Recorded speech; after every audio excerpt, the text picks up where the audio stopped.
TheKosherTerroir. I'm Simon Jacob, your host for this episode from Jerusalem. The following is a conversation with my friend Evyatar Cohen from Kos Shel Bracha, a truly remarkable wine and liquor store located in the Katamonim neighborhood of Jerusalem. Evyatar is a wonderful wine personality who seems to know all the right people, especially in the Israeli wine industry. He has a special tasting skill that allows him to curate for a wide variety of customers new interesting wines that pleasurably expand their wine tasting repertoire. Sit back, grab a glass of wonderful kosher wine, and enjoy. Welcome to the Kosher Terroir podcast. Thank you. Okay, really a pleasure. Tell me a little bit about yourself. Where did you start? Did you, where are you from? I was born here. Here is in Jerusalem? No, Petach Okay. Tikva. Okay. We moved around. My parents are teachers, so we moved around a bit, including other countries. That's where my English is from. I spent 7 years in Australia. I think as far as wine, Yeah.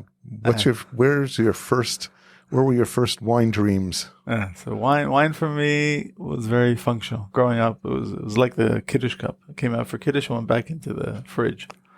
That was its function. Very much sacramental. So sweet sacramental wine. Yeah, I think we had dry wine at home because my father had diabetes, but that was it. That was the only reason. It wasn't a thing. It was just for Kiddush. I remember when I was around 12 or 13, I had a semi-dry wine that I vaguely enjoyed. And then I poured Coke or Pepsi into it, and I found that it improved it greatly.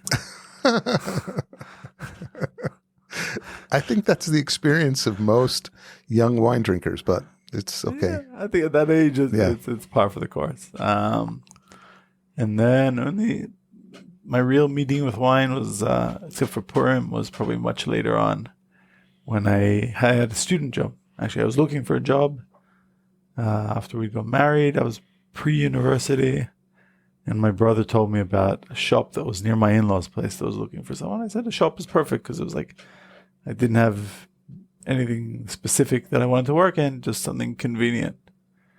And in that sense, it was convenient. So I started working there.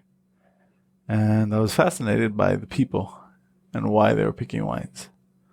I'd say also the original owner of the store that I worked for, he very much enjoyed wine. I feel like he didn't know so much, but he really enjoyed it. He liked selling it because he enjoyed the product. And then I used to ask customers why they were buying the wine they were buying. And I got a lot of answers from very different angles. And Wow. I think that's what got me into it. It was less the flavors, less the dynamic. It was more the experience that people were experiencing. Because I'd see people browse. Now, for me, in a bookstore, you go and you look at what book's interesting. So, you flip through the pages to see what it's about, get a glimpse of what's happening. Wine is like this bottle. It's got some vague description of random flavors. And that was it. So it's like, why are people taking so long? I didn't know how it worked. Because for me, any drink that you'd buy till then was, basically sweet drinks. You're in the mood for a Coke, you grab a Coke. You're in the mood for a lemonade, They all tasted the same. They all tasted, basically, they were consistent. There was consistency in it. Consistency, and there's no other context except for enjoying them. And when I started asking people about the wine, they told me one person tells you about the story of the winery. One person tells you about a special evening he's having. One person tells you about a concept he's exploring. Like very different approaches to enjoying wine. Wow. And I think that's what got me in. And then I started tasting more and more, but very slowly got into it. One of the things that's really impressed me about you, Evyatar, is that I call it, you're my playlist guy. And I'll tell you what that means. Initially, people had LPs, vinyl records. Then they went to cassettes. And cassettes, you had a cassette. It had an album. It might have a half an album or a whole album on it, and that was it. And you carried that with you, or you created your own little selection of things to listen to on a cassette. But it wasn't until after Apple created the iPod and you had literally thousands of recordings on your handheld device. Now all of a sudden you had to pick which one you wanted to listen to. And that's a challenge. So in wine, there were maybe at most 30 wineries that you could pick from, 10 years ago. Now there's like well over 300. There's so much product to choose that how can you even stay ahead of the game with it? How can you even know what to taste or what to try? So on Apple iPods, they started to create these playlists that people would suggest to you. And I kind of view you the same way, because I'll go in and I'll say, I really like this. Basically the things that I do like. What's new? What's different? What can I get? And you have, I can't say you're 100% on spot with every single bottle of wine you give me, but you're certainly in the high 80s, low 90s. So that's awesome. That's just awesome. And I've sent a number of people to you and said, here, just tell him what you like and let him pick you some new wines. And it's just great. I love it. So I don't know how you have that knack to do it, but you've got pretty reasonable taste. But it's not just taste for yourself; it's taste for other people, which is pretty interesting skill set. I think your description was spot on. I think when we deal with the issue that we had maybe 20 years ago in the industry, which was just finding a few good ones. Yeah. Or like back in the day when we were buying LPs, I grew up a little later, but we were buying cassettes or CDs. You're committing a specific amount of money, and this is what you were going to hear again and again and again. So it wasn't like buying a bottle of wine, it's buying a case of wine. Yeah. Because that's what you're getting. So you want it to be safe, right? And there's a certain excitement about a new band. But if money was an issue in buying a CD, then you'd hope that the next CD was going to be as good as the last one, or as interesting. And like you said, now Baruch Hashem, there's a wealth of wineries, and not only wineries and winemakers, but wine styles. Mm-hmm. And now we're dealing in a sense, I have an easier job than my predecessors had. That there's a lot of good stuff, and I have to curate for people. Yeah. But it's picking between the good and the better. The choosing is more between what gives more value for money or more interest than picking absolute good wines. There are wines that aren't good in any industry, I guess, but it's more about picking what's interesting and what's fun. Curate was the word I was looking for, and I couldn't grab onto. But yes, 100%. You're a curator. But it's easier than it ever was. That's the truth, and that's the winemakers doing the work, and the growers, not me. I'm just, I get the final product. So it's easier. So let me ask you a question then. If a person wants the best wine, price is not an option. Are there wines that fall into that category now that are just so over the top that, you'd pay any amount of money for them? So if we go back to my initial experience, again, I see things through my prism. Exactly, yeah. Which is a very small prism in the wine industry. I have a small shop. And, I only deal with very few people, but again, I think it's a question of what experience people are looking for. There's clearly no such thing as best. There's no best food or the same way as there's no best song, no best food. Context creates the best. Mm-hmm. And I think that's exactly it. Some people want an experience. Some people want to experience something new. Some people want to experience something they feel safe and comfortable with. Some people want something. There's an endless amount of ways to approach the best. And the bottom line is always contextual. It's always a question of what we're looking for. So my job is to break that down. And I find that a lot of people who want the best wine are often just scared. Not often. Maybe I go carried away.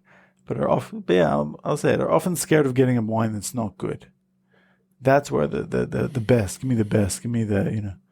and they stick to names and brands and things that they feel comfortable with. So those brands continue creating wines that will be perceived as the best wines. And again, they're very good wines, and they're fantastic, and they're well made. But you'll find that at least in the Israeli kosher industry, the more expensive wines are often more of the same.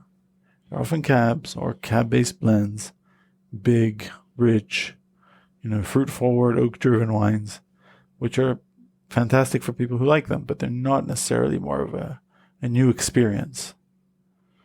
And if you're using price as a marker, so even that's slowly changing. Less so in Israel, but also in Israel, today they're more expensive wines that are different from that profile. Again, it's a very slow process. And if you look at what's happening in the imports, so the French, I'd say the whole European market, the Italian market, some of the wines that Ralph has made are fascinating. They're definitely very nuanced. And the fact that there's suddenly more than one kosher sauternes. And the kosher world is scarred by sweet wines because we had it all for Kiddush. Right. So to open up the market to sweet wines, which are super high end, and they're really fantastic wines, and they're fascinating, they're interesting, is a new thing. That there's more than one at a time. That there's demand and there's awareness of it. You're 100% on. It's amazing to me. It's almost impossible to stay ahead of all of the different wines coming inbound. And one of the things that I come to you for, actually, Evyatar, is there are a lot of little boutique wineries that aren't big names, that don't have don't have a name built in the market yet, that are coming out, and they're very interesting wines. Very, very interesting wines. One of the ones we were discussing recently is a wine called Telem, that was just so beautiful. It's a cab blend mixed with a Syrah. Exactly. And I would have never guessed, by the way, that it was either a cab or a Syrah. It didn't have that typical Syrah spiciness or bite to it, and it didn't have the typical cab taste to it. Actually, the way it exhibited was as a really delicious, light Grenache. I agree. I thought it was a Grenache. I really did. And I read the label and I said, something's wrong here. But it is really such a beautiful blend. It's just, wow. It's probably one of the best cab Syrah blends I've ever tasted, because there's usually some sort of an element to it that is very Syrah or very cab. And this is just wonderful. It was just a wonderful bottle of wine, and I got a lot of support around the table while we were drinking it. So it was very interesting wine. Happy to hear. So they really are a new winery. This is the 22 is their second or third vintage. Also, they grew their vines are grown in a very challenging environment. Yeah, really. Okay. They have a thing with planting them in the rocks. Wow. But I think that takes us again to the place where once we're sort of let go of the traditional, what we thought wine was till now, where let's say Cabernet is often associated with a bigger, heavier wine. Now, in theory, if I harvest a Cabernet slightly earlier than usual, and I leave it less time on the skins, it can drink. It can be a lighter, refreshing wine. The problem with creating that is that the market isn't ready for it. Because when people see Cabernet, they want the heavier. But in theory, you can make any wine like that. Any grape can be made light. Not every grape can be made intense. Right.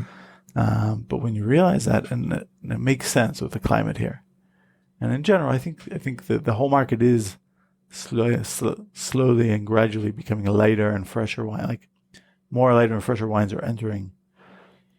If it used to be one out of every 100 wines, now it's one out of every 10 wines, and even that's growing because people are aware of the industry. So eventually, we'll have lighter, fresher cabs as well, and not just Grenaches and Barberas and Syrahs. Like Syrah, you see on both sides of the scale. Yep. In fact, Telem themselves also have a Syrah, which is very, very full, very, very heavy. I call it Rock and Syrah. Okay. So I need to taste that one. Yeah. But we were actually on one of the wine groups this morning, discussing another what I call a Mediterranean blend, a wine that has more Syrah in it, by Flum, the white label, and it's just it's funny because Golan, when I discussed it with him, he purposely wanted nothing on the label. He wanted it to be this white label, blank. Don't tell me what you think it is. Don't tell me whether you like it or not. The only way you're going to know whether you like this wine is if you drink it. And I bet you if you drink it, you'll like it. And because he was trying to fight the Syrah backlash a little bit, I guess. The truth is that it's an incredibly lovely, super elegant wine. You wouldn't immediately feel that's what was in the wine, that it was a Syrah-based blend. But it's just super elegant and luscious. Wonderful wine. Oh, I agree. And Flum are still working with the very traditional grapes. I mean, they go to Cab and Merlot, Syrah. In the white portfolio. label, and the white label they also have. I mean, there's Petit Verdot and Cabernet as well. But even for them, this is in a sense a break. It from is tradition. Even their lower end blend, the Classico is called the Classico because it's classic. So even they're sort of slowly testing the grounds a little more. I think they're trying to test the ground and try to slowly but surely move with clients over towards Syrah or Mediterranean type grapes, type varietals. Yeah. And as is everybody. I mean, Castel's doing the same thing as well with their Raziel blends. And I think if you look at the way Castel are doing it, it's a very important picture of where let's call it the financial reality meets the ideal. Right. Because ideally, we'd all like to be able to change everything about us now. Change our lifestyles, click our fingers. The reality is that we have commitments. Everyone's got their commitments. And when you look at Castel and what Eli Ben Zaken is doing and playing with new varietals and with sparkling wines and having a lot more fun, his client base is where the Castel wines are at. So that's being kept and that's even growing. And then on the side, he has a side project that he's having more fun with in a sense, or trying new things and exposing the Castel crowd also to new things. But it's also building a whole new clientele that want that type of wine. And I think it's wonderful. I agree. I think also the younger generation that's entering wine is a more open-minded generation. A, because they're younger, but B, because they came into more options. Whereas back in the day, there was Cab and there was Merlot, maybe Syrah. Like 15 years ago, Syrah was still this, minority. No, it wasn't something you wanted to make because I'll be honest with you, I don't think anybody in America was drinking it. So in Israel, they might have been drinking it, but they made it. The wineries would make it. They'd ship it to America, and then it would sit on the shelves in America. And because there was a huge bias towards Cabs and Merlots. Exactly. But I think that's really, really changing now. Yeah, you see, even in Israel, you see on the label, it's a funny thing. It's a little point, but it proves a lot, I think. If you read the Israeli labels from 10, 15 years ago, again, the little bit of text at the back of the label is actually insignificant, but they all said French-style wines. Doesn't matter if it was a French-style wine or not. If there was any relation, that's what it always said. That was the text. The word French was always prominent. Yeah, Bordeaux blends. Right. Exactly. And now, even if someone's making a straight Cab, which is an oak, and it's heavy, they'll write Mediterranean influences. But that's showing where the mindset is moving. So again, every process, turning a big ship is always slower. But like you said, but then that's where the small wineries have the opportunity to come in and start with something new. So, any other small wineries we should talk about that are just that are really special? I know as unprepared as you are right now, because I didn't give you much time to prep for that. But even just one, besides Talem. There's a lot. So I like working with the small wineries. I enjoy it. So for me, some of the wineries I've been working with for a while, I feel like everyone knows them already. Like wineries like Bakush or Fura, which is, or Itailat, which are all tiny. Each one of them makes less than 10,000 bottles. Or Haroe. So they all seem familiar to me, because I've been working them for a few years already. But of the newest players that I've been working with, I'd say Bazak are doing fascinating things. What's fascinating? What's cool about them? So Bazak, they have a bunch of sort of mainstream. They have a Sauvignon Blanc, they have I think a Chardonnay, they have a Rosé, they have a bunch of reds which are quite full. But then they made an orange wine.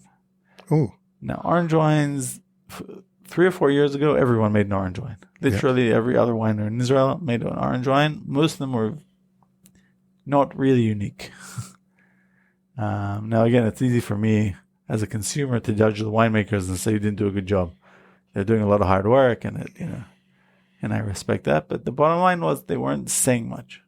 You tasted this wine, either it just had a different color or it wasn't exciting. But a lot of them were sort of somewhere in the middle, but not.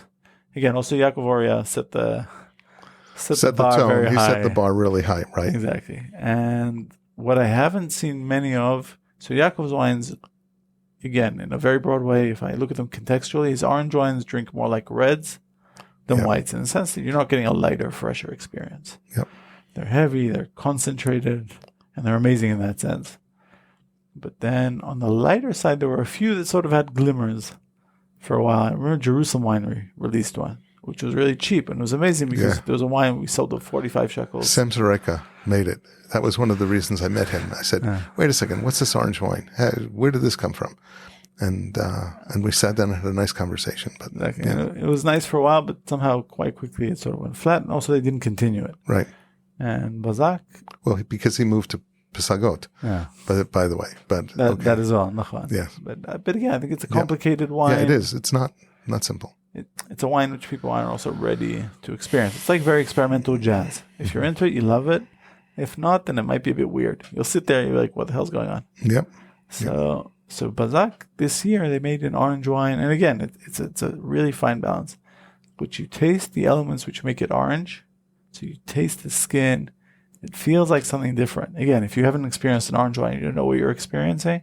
It feels like something a little different than white wines, than any white wine. What I think of is if you were watching a color TV and you turned up the contrast. It's like it heightens everything. It's not just a simple. And I know that's like, how do you contextualize that with wine? Yeah. It's difficult, but that's the only thing I could come up with in my own mind, that it really intensifies certain flavors. And actually, after you've drunk orange wine and gotten used to orange wine, because it takes a little bit of learning experience, then you go back to non-orange wines, and it's almost as if they're watery. And it's different. It's just really different. But go ahead. I can see that. Yeah. So for me, what I really like about their wine is, again, I'm looking for, is that it has the orange elements. They're definitely there. Also, from a wine nerd perspective, like you can feel the skin maceration. You can tell that it's there, but they're still fresh, still light and refreshing, which hardly exists. That's the truth in Israel at this point. And it's great because Yaakov's wines are sometimes like jumping into the deep end. And if you're not ready for it, you're not ready for it.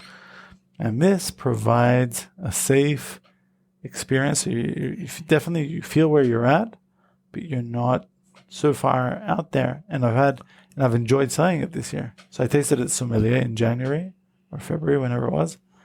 And since then I've been selling a lot of it because it's fun. Because anyone who wants to expand their horizons, and also the price point is more accessible. Again, people want to try new wines. I don't want to send them to an expensive wine, which will also be very extreme, because I don't want to burn the experience for a person. I agree. Mm-hmm. And so it's at a more viable price point, and the experience is also, it gives the context, it gives the feeling without overpowering, which I think is really cool. Very cool. Very cool. Wow. Okay. So I haven't even tried that. So that's one of the things I need to try. So thanks for the suggestion. What about yourself? You're actually a closet winemaker yourself. I mean, you're into making wine. You've been doing it. I don't want to minimize it because you've been making wine for quite a number of years. So how did you get into that, and what are you doing now? What are the things you're doing these days? So I think a closet winemaker is a little optimistic or a little generous. I don't think it's generous at all. I think it's the difference between someone who plays basketball and someone who's a basketball player. Okay. There's a significant difference. I definitely play. Yeah. I wouldn't say that I'm, in any way a professional player. So basically what happened, if we go back in history to when I bought the store. Yeah. So I worked there for a while, then I left, then I came back, and then the store was up for sale and I tried to get it for my friend. But somehow I had the crazy idea of buying the store, and then I suddenly found myself owning the store. I think that's when it hit me that I had no idea what I was doing. I was standing there in the store. I was standing there. I was like, oh my gosh, I own this now. What do I tell people? What do I do? Read all the labels of the wines? I had no idea. And I found myself, so I'd always read a lot about wine and been interested. But even the books then were harder to find. And a lot of them were sort of older and irrelevant. And so I found myself really wanting to learn more. So I went to any tasting I could, any course I could, anything I could learn about wine I did. And then I started a winemaking course in Sorek. And I even remember, so Neil, the winemaker, the guy who runs the show, he called me up and said, why are you interested? I said, listen, I've got a wine shop. I'll be honest, I don't care about making wine at all. I don't think I'm ever going to make wine. It's not interesting for me. I just want to know more about the world of wine. And he said, we'll see. He's a very nice guy. He's a great teacher also. That's all right. Yeah. And I think from the first lesson I was hooked. And then I also, that lesson, I met another guy, and then we met his cousin, and then we started making wine together at the same time. As the course, we already started making wine at home, just to play. We knew we were playing. That was the definition. Since then, we've been making wine together. But by definition, we've been playing. So, the first time we read about Kobe Elbiv's wines with the stems, we got some grapes. We said, yeah, let's leave the stems in. We had no plan, no idea. Also, we're doing demijohns at the time. Okay. So it's like 25 to 50 liters max.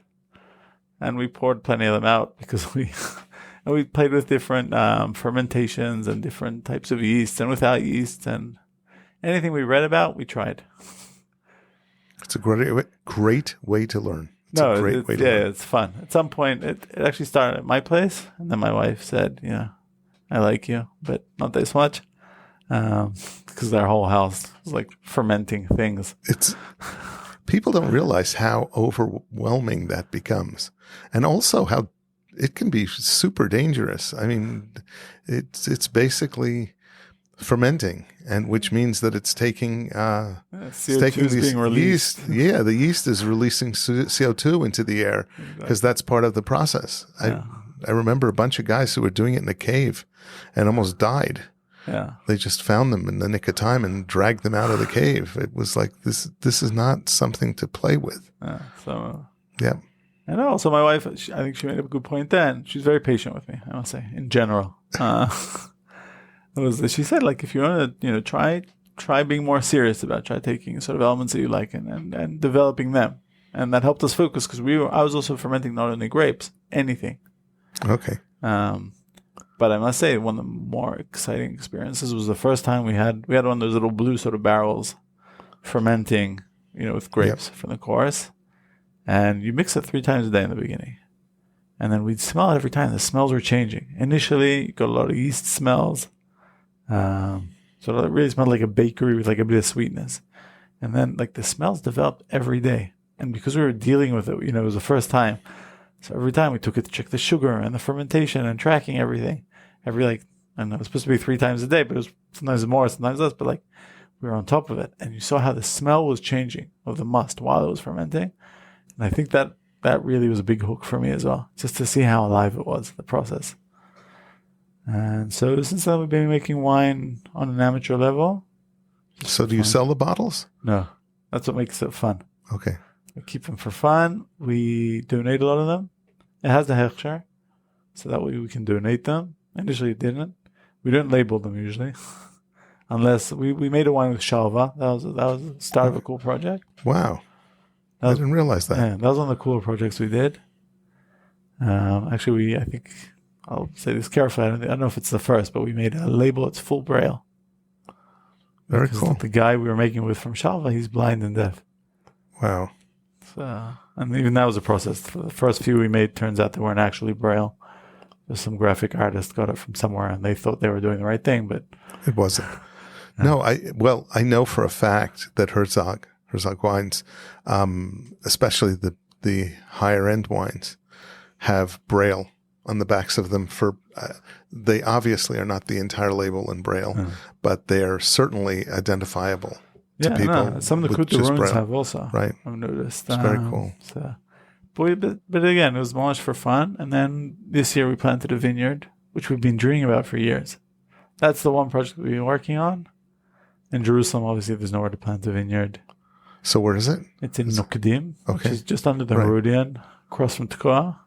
Wow. And because of the political situation, we had to wait till we found a place that definitely worked, and it wasn't meant for anything else, and it wasn't going to annoy anyone. And Baruch Hashem, so we tried planting before Shemitah, but then we got messed up with the grapes. So we planted about just 7-8 months ago. And that's also more for fun than for anything else. No, but that's fantastic. So how big a plot? It's a 6 dunam. 6 dunam. Yeah, and it's a dunam's about a quarter of an acre, between a third and a quarter of an acre. Yeah. So 6 is. I know in hectares I think is 10 to 1. So it's probably about 6/10 of a. Right. Yeah, I'm not sure about acres, but it's big enough that we can manage ourselves. It's still a lot of work. So, what sort of work? What do you mean a lot of work? What do you have to do on a regular basis? So it's a baby vineyard, so it's different than a regular vineyard in the sense that the first 2 years, the work is very different. So give me an example. So right now I'm there nearly every morning because the kids are on holidays, so I can start my morning later. So I go out there in the morning, I'm weeding by hand, and I feel like if it was my job, I probably wouldn't enjoy it as much because it's just really literally picking out a lot of weeds. But I love being there in the mornings. It's like quiet. There are animals running around once in a while. It's so quiet you can hear the birds, And it's chaya. It's the pleasure being there in the morning. So have you started pruning them at all or anything yet? We will at the end of the summer. That'll be the first time we prune them. Okay. So right now they're just growing. Are you training them are they big enough to train onto so we prune them. wires? We prune them in the beginning of the winter. Now we'll prune them again. And then we're going to train them, but we're going to train them onto wires. We're going to have them growing in, they call, I think in English, a goblet formation. Okay. So each one by itself, because we have a lot of wind there and a lot of sun. So I think even though it's not on the sea, the places we saw with the closest sort of, weather conditions was a lot of the vines, like in places like Greece, on the cliff, so you get a lot of wind. Like there's a huge vadi, canyon between Tekoa and Nukadim, and every afternoon the wind comes in very strong, and it's sometimes the hot wind, sometimes the cooler wind, but it's always there. Sometimes in the mornings as well, but in the afternoons, every day, it comes in and it blows very intensely. And so because we have a lot of sunlight and a lot of wind, we decided to try. That's the way we consulted with people who are significantly more professional than we are. And that's how we're going to do it.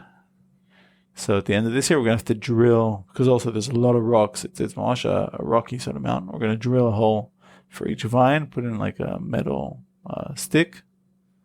pole, I guess. Yeah. And train the vines onto that. And then sort of the next 2 years, we'll be training them into that goblet shape. Very cool. Wow. Okay. Very interesting. Very interesting. So the long-term goal with that, though, is to grow it and see what you can do. What type of varietal? So we went with Cabernet Sauvignon and Malbec because they are easier to grow in the conditions we're growing in. Again, because we're amateurs. We don't know what we're doing yet. So I would love to grow more interesting varieties, but I know that it's the beginning of the way, and I don't want to mess it up. So we're starting with something simple. Again, relatively, call it forgiving. And as far as what qualities the wine will have or the grapes will have, we'll see. Time will tell. The soil is rich, but again, the climate is pretty unique. So, as is every little microclimate here in Israel. It's like amazing. You go from one little valley to the next, and there's all sorts of different exposures and different breezes and winds, and it's really an interesting environment. Yeah, no, it is. That's one of the cool things when you speak to winemakers. You mentioned Golan earlier. Yeah. Sometimes when you speak to them about vineyards, and they get very deep into the vineyard, they'll mention that the third row has 2 plants that are like this. And because even within the microclimates, you can have, under certain vines you'll have rock, and under certain vines you'll have sort of heavier clay earth or whatever it is. And they each grow differently. And they each give different rows in the vineyard will give different fruits. And it's cool. It's cool. It was very cool for me once I started looking at winemaking to see how the winemakers speak about the vines. And you see that every winemaker has his style, but some are so in tune with the vineyards that it's brilliant. It's just fun to hear them speak about it. Yeah, the detail is remarkable. Exactly. How, people who don't do that think about a vineyard. Well, this is a special vineyard because it happens to be here, but they really do get down to the rows and the actual plants, specific plants, because of the conditions that plant is encountering. So it's an adventure. Yeah, no, it's a real adventure. And again, it's very much alive. Like now that I'm in the vineyard every morning, you realize how the weather one day will change everything. And obviously, we have to have a macro perspective on it, but that connection to the soil is. So, have you encountered anything that you were concerned with, and you called for help? All the time. I think that's part of being a beginner. Okay, is you don't know how to read the signs. We had Avinom, who's an advisor. He's a brilliant guy. He came in the one time, and for him, this is like not even a project he would even look at, except there's a family connection, and he's a very nice person. And he comes in and he lifts up some weeds, and he looks at them, and he goes to us like this. He tells us what the weed is. He says, "This is a good sign because if this weed is around, it means there's enough of this nutrient in the ground." Yeah. And he said, "You'll want to pull them out, but you want to wait about 2 weeks." He says, "You see this little dot on the middle of the main part of the weed? That's where the heart of it, or whatever it is, basically that's where the root is based. And the more you wait, the further up it goes, and then it's easier to pull out by the roots." And he's like 4 seconds in the vineyard, and he already has like this wealth of information about and how that's going to affect the grapes. And like it's amazing to see professionals at work. Yeah, there is something to this. It's not like it's brilliant, really, and like the way he reads the winds and their effects and all that stuff. Yeah, and it's fun to see. It's just you realize you're standing in front of someone who really knows their stuff. This has experienced many, many, many years of standing in vineyards all over the country. Yeah. It really is special. I was in a vineyard recently, and the agronomist came in and went through each row, and then looking at the leaves, is this diseased in any way, and this is something you should watch out for, and what have you. It's like never ending. It's like unbelievable. I always thought having 9 children was difficult, but boy, when you have a whole vineyard full of children, it's like a lot of work. Yeah. It's a lot of work. Well, again, not to detract from having 9 kids, because I think that's still more work. I don't know. But it's true. Now that I'm in the vineyard, we literally treat every plant as you want to make sure it's safe and it's protected and it's growing okay. And if the water, the irrigation drip is a little off, then so you build a little canal so you can't move it. So you want to make sure the water is getting to it properly. And it's like that. And it's crazy because it's every little vine, and then 6 duram, which is a small plot, there's 2,000 vines. or a little less, but that's what it is. Yeah. But looking at the macro, but going back to our conversation before about the industry, is that there's more and more knowledge in the vineyards. Not people like me, but actual professionals who are treating the vineyards better than they've ever been treated before, and more naturally, and more, more in tune with the general ecology. And when we look at that, and then the winemakers having studied more and gaining more experience, that's why the whole industry is constantly improving. And it's becoming more and more interesting, better value for money, better everything.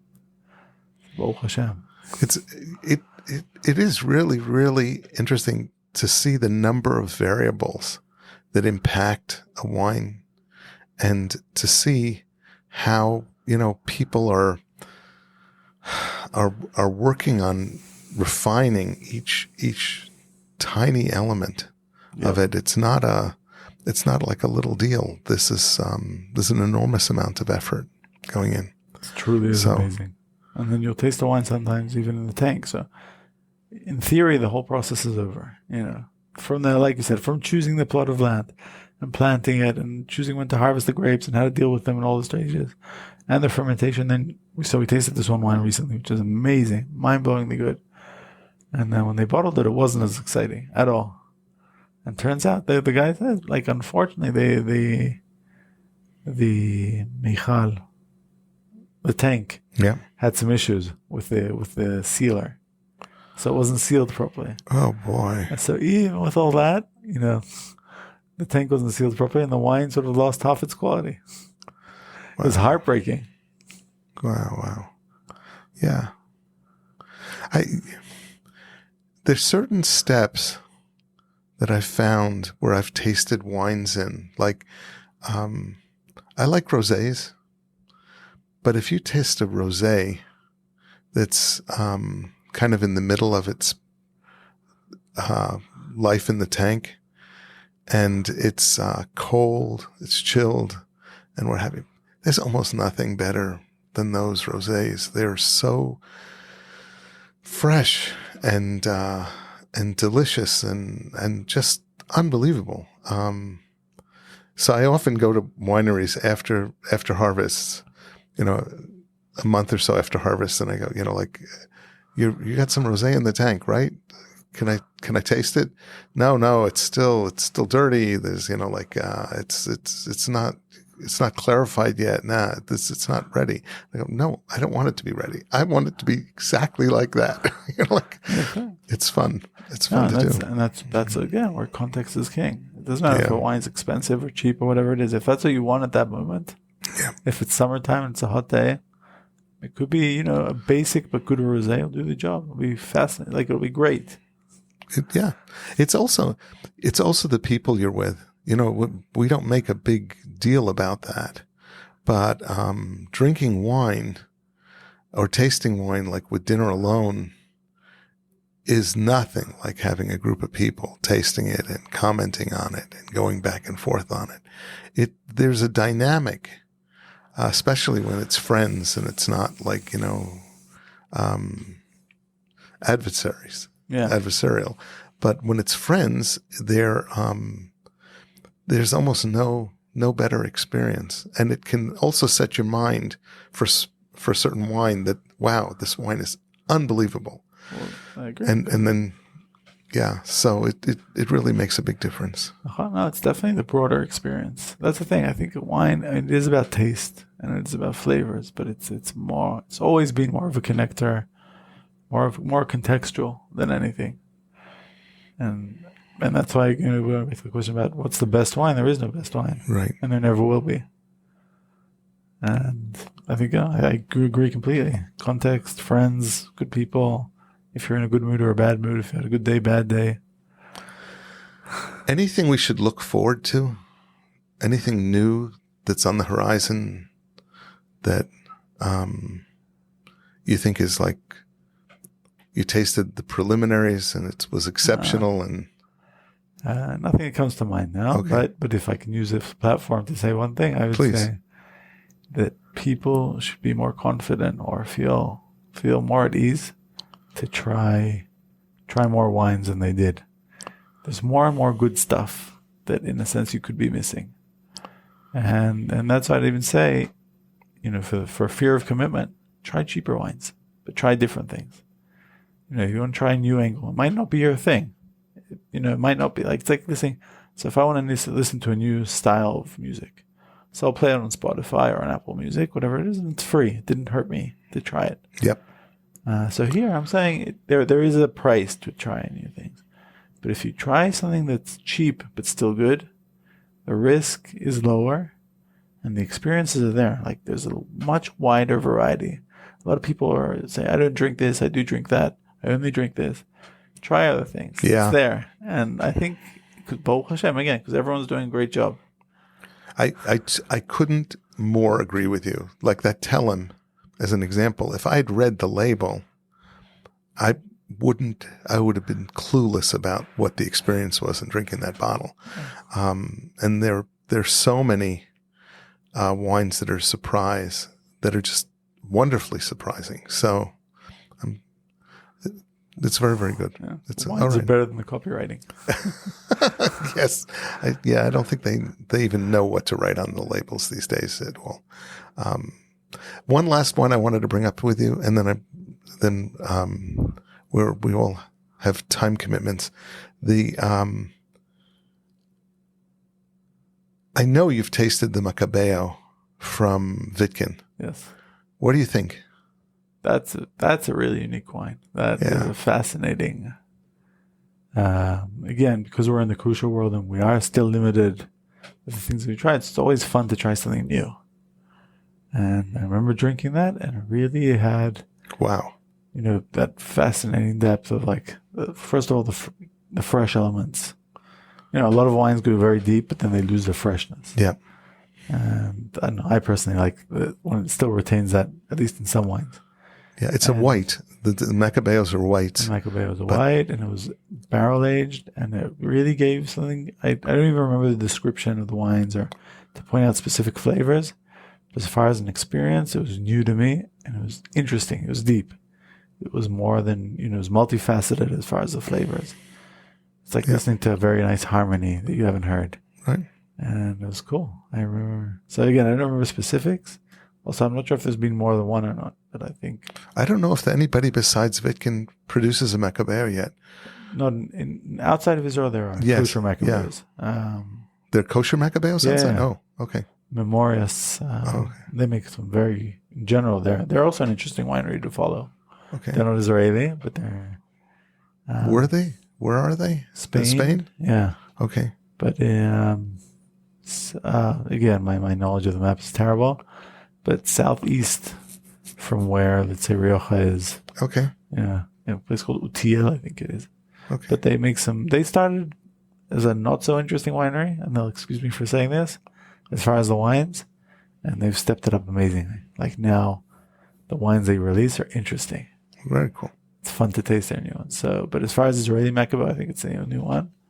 And I think the name was great as well, because like he called it Insight, Tovana. Yeah. It was exactly that. It was like something new, and it was really fun to try. I loved it. And we also put a little bit into the ASAP that we blended. Yeah, the white ASAP. Here, I'll say this. This is Simon and Avi Davidovitz's wine that they made with a Saf Paz. And the white is fantastic. I mean, the red's also nice, but different ball game, different worlds. Yeah. But the white had real depth to it. And that was because of, honestly, it was because of everything blended, but the Macabeo was the kicker. That was like the player that you put into the game that just blew the whole thing up. Yeah. It was delicious. I think also the experience of blending wines is so much fun. It's just like seeing how every element changes things and then choosing the final combination. It's so much fun doing the blending. And, it's a lot of work. I mean, I see these guys doing it like Eli Ben Zaken with tables and tables of all of the barrels that he's got to blend together, and what they go through. That's the real winemaking. That's the real work. Yeah. But it's also, I I can't really say that that's the real winemaking because everything is part of it. Exactly. Everything's part of it. But that's an enormous amount of work. Yeah. And when us mortals get to play with the big boys. Yeah. It's see fun. how they do it. It's unbelievable. We just get to have fun. There's no pressure on us. I know. And then when you taste all the different options, and then when you reach a verdict, it's amazing. It's very cool. Evyatar, thank you for being with me. Thank you for having me. I'm looking forward to us tasting on a more regular basis, so that we can try some of these boutique wineries. Maybe in a shorter form of a podcast, but I'd like to try to do that. So definitely sounds like a plan. Thank you. Thank you very Shalom much. Bracha. All the Be best. well. Bye bye.